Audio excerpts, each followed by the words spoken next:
Should Donovan Mitchell want out of Utah? I would say yes. That's throwing no shade on the organization whatsoever. They've been to the playoffs the last 3 years. The last 6 years, although they've been bounced out of the first round 3 times in the last 4 years. I respect the hell out of Quin Snyder as a coach. I think that he's a head coach in this game.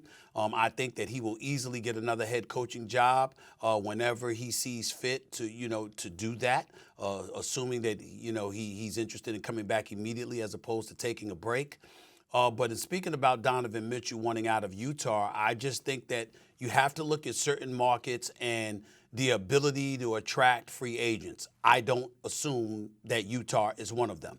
You have tradable assets, you have the draft, but when you talk about free agents, who's coming to Utah? I think that's a legitimate question.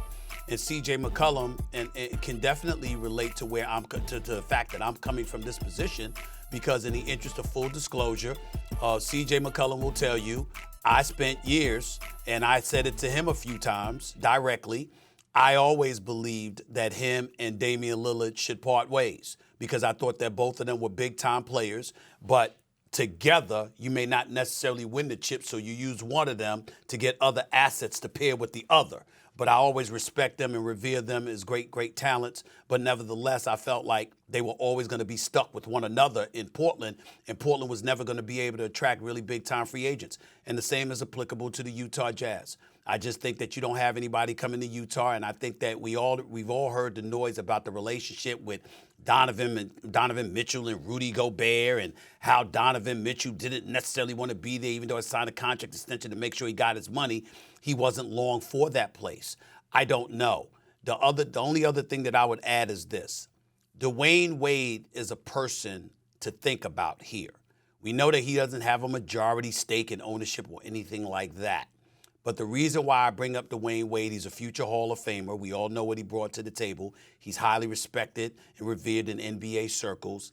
And remember, no shade thrown whatsoever on the first-class organization that I know the Miami Heat to be.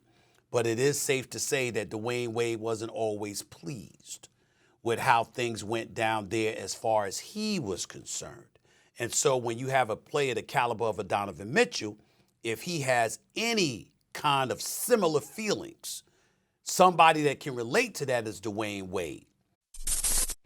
Thanks for watching ESPN on YouTube. For live streaming, sports, and premium content, subscribe to ESPN+.